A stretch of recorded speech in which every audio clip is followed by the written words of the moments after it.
BJP के पास एक ऐसी वॉशिंग मशीन है जहां कोई भी दागी जाते ही पाक साफ हो जाता है। एक रिपोर्ट के अनुसार साल 2014 के बाद से बीजेपी में विपक्ष के 25 ऐसे नेता शामिल हुए जिनके खिलाफ भ्रष्टाचार के मामले में केंद्रीय जांच एजेंसियां कार्रवाई कर रही थी, लेकिन बीजेपी में शामिल होते ही 25 में से 23 नेताओं को राहत मिल गई, या तो उनके खिलाफ चल रहे मामले ठंडे बस्ते में चले गए। इन्हीं 25 दागदार नेताओं की लिस्ट में छगन भुजबल का भी नाम शामिल था, लेकिन जब से छगन भुजबल बीजेपी गठबंधन में शामिल हुए एकदम पवित्र हो गए। आज यानी 20 मई को उन्हें महाराष्ट्र की देवेंद्र फडणवीस सरकार की मंत्रिमंडल में जगह मिल गई।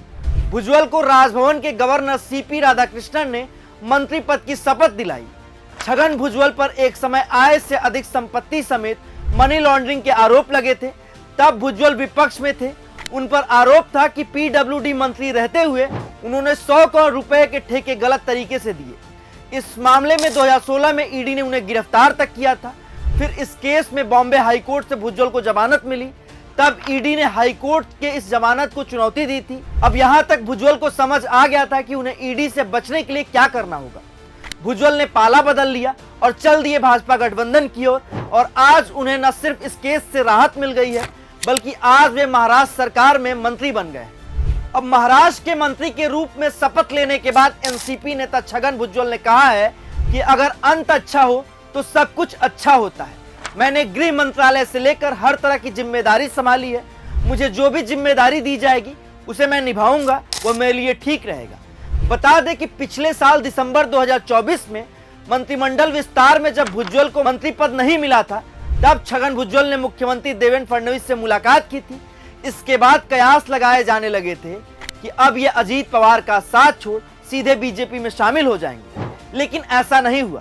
फडणवीस से मुलाकात के बाद भुजबल ने अजीत पवार को लेकर नाराजगी जाहिर की। भुजबल ने कहा कि फडणवीस चाहते थे कि मैं मंत्री बनूं, लेकिन मेरी पार्टी यानी एनसीपी यह बात नहीं चाहती थी। अब आते हैं बीजेपी की वॉशिंग मशीन पर।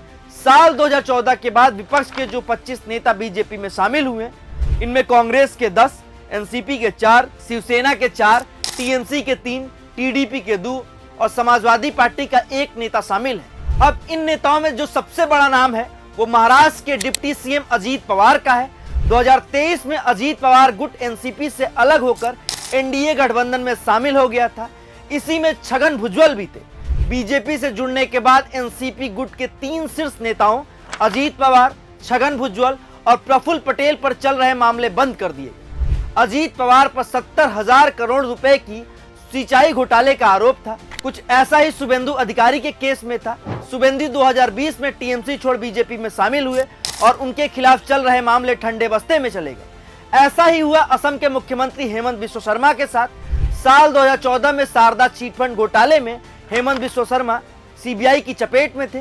सीबीआई ने उनसे पूछताछ की, उनके यहाँ छापेमारी की, लेकिन 2015 में जैसे ही हेमंत बीजेपी में शामिल हुए, उनके खिलाफ चल रहा मामला खत्म हो गया। तो अब आप समझ गए होंगे कि बीजेपी की वॉशिंग मशीन कैसे काम करती है, कैसे एक झटके में दाग धुल जाते हैं, कैसे दागी नेता बेदाग हो जाते हैं, कैसे करप्ट नेता पवित्र हो जाते हैं। ये बीजेपी की वॉशिंग मशीन का कमाल है।